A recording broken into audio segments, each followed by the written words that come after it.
அண்மை செய்தியாக பார்த்து வருகிறோம். கோவை மணியக்காரன் சாலையில் ஏற்பட்ட திடீர் பள்ளத்தில் லாரி ஒன்று சிக்கி விபத்து ஏற்பட்டிருக்கிறது. இது குறித்தான முழு விவரங்களை வழங்குவதற்காக எமது செய்தியாளர் ஞானசேகரன் இணைப்பில் இணைகிறார். ஞானசேகரன், வணக்கம். இது குறித்தான கூடுதல் விவரங்கள் என்ன? வணக்கம் பவித்ரா.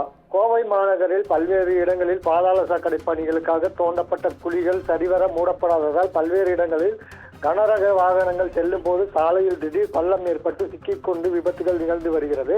கடந்த சில நாட்களுக்கு முன்பு அரிசி மூட்டைகளை ஏற்றி வந்த லாரி ஒன்று புரூக்ஃபீல்டு வணிக வளாகம் அருகே உள்ள சாலையில் சிக்கிக் கொண்டது. அதே போன்று உடையம்பாளையம் பகுதியில் பாரம் தாங்காமல் சாலை உள்வாங்கியதால் அதில் ஒரு லாரி சிக்கிக் கொண்டது. இதே போன்று பல்வேறு பகுதிகளில் பாதாள சாக்கடைகள் மூடப்பட்டு புதிதாக அமைக்கப்பட்ட சாலைகளில் செல்லும் போது திடீர் பள்ளங்கள் ஏற்பட்டு விபத்துகள் ஏற்பட்டு வருகிறது.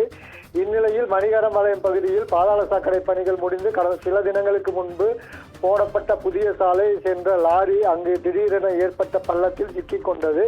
அப்பொழுது அப்பகுதியில் எந்த வாகனமும் செல்லாததால் அதிர்ஷ்டவசமாக யாருக்கும் எந்த பாதிப்பும் ஏற்படவில்லை. மேலும் அந்த சாலை நீண்ட தூரம் பிளவு ஏற்பட்டுள்ளது. தற்பொழுது போடப்பட்டுள்ள புதிய சாலை திடீரென பள்ளம் ஏற்பட்டு லாரி சிக்கிக் கொண்ட சம்பவம் அப்பகுதி பொதுமக்களிடையே சாலையில் செல்ல அச்சம் அடைந்துள்ளது குறிப்பிடத்தக்கது.